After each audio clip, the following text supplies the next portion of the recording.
ಹೊಗಳುವೆನು ದೇವ ದಿನದಿನವೂ ನಿನ್ನನು, ಭಜಿಸುವೆನೆಂದೆಂದಿಗೂ ನಿನ್ನ ಹೆಸರನು. ಪ್ರಭು ಮಹಾತ್ಮನು ಸ್ತುತ್ಯರ್ಹನು, ಆತನ ಮಹಿಮೆ ಅಗಮ್ಯವಾದುದು.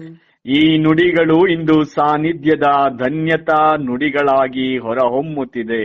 ಪ್ರಭುವಿನ ಸುವಾರ್ತೆಯನ್ನು ಸಾರಲು ಪುಟ್ಟ ಹೆಜ್ಜೆಯನ್ನು ಇಟ್ಟು ಸಾನ್ನಿಧ್ಯ ಮುಂದೆ ಸಾಗಿ ಬೈಬಲ್ ಶ್ರೀ ಗ್ರಂಥದ 6 ಗ್ರಂಥಗಳನ್ನು ಬಹಳ ಅರ್ಥಗರ್ಭಿತವಾಗಿ ಪಠಿಸುತ್ತಾ ಮುಕ್ತಾಯಗೊಳಿಸಿದೆ. ಪ್ರಭುವನ್ನು ದಿನದಿನವೂ ಸ್ತುತಿಸಲು ಸಾನ್ನಿಧ್ಯ ಸಾವಿರಾರು ಜನರಿಗೆ ಪ್ರೇರಣೆಯಾಗಿದೆ.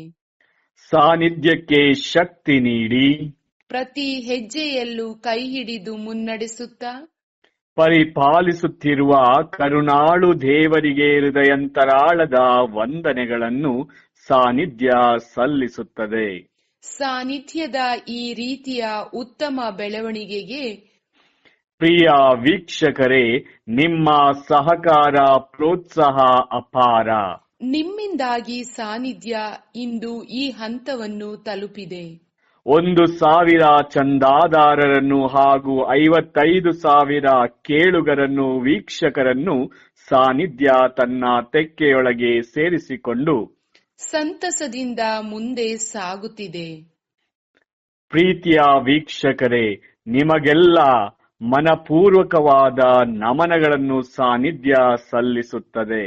ಸಾನ್ನಿಧ್ಯ ಸಾಗಬೇಕಾದ ಹಾದಿ ಇನ್ನೂ ಬಹಳಷ್ಟಿದೆ. ಈ ಹಾದಿಯಲ್ಲಿ ನಿಮ್ಮೆಲ್ಲರ ಪ್ರೋತ್ಸಾಹ ಅತಿ ಮುಖ್ಯ. ಸಾನ್ನಿಧ್ಯದ ಜೊತೆಗೆ ನೀವಿರಿ, ಬೆನ್ನು ತಟ್ಟಿರಿ, ತಪ್ಪಿದಾಗ ತಿದ್ದಿರಿ. ಸಾನ್ನಿಧ್ಯದ ಏಳಿಗೆಗಾಗಿ ಪ್ರಾರ್ಥಿಸಿ. ನಾವೆಲ್ಲರೂ ಜೊತೆಯಾಗಿ ಸಾಗುತ್ತಾ ಸುವಾರ್ತೆ ಸಾರುತ್ತಾ ಮುಂದೆ ಸಾಗೋಣ. ಪ್ರಿಯ ಕೇಳುಗರೆ, ನಾಳೆಯಿಂದ ಬೈಬಲ್ನ 7ನೇ ಗ್ರಂಥವಾದ ನ್ಯಾಯಸ್ಥಾಪಕರ ಗ್ರಂಥದಿಂದ ಪಠಣೆಯು ಆರಂಭಗೊಳ್ಳಲಿದೆ. ಪ್ರೀತಿಯಿಂದ ಆಲಿಸಿ ಸಾನ್ನಿಧ್ಯವನ್ನು ಹರಸಿರಿ.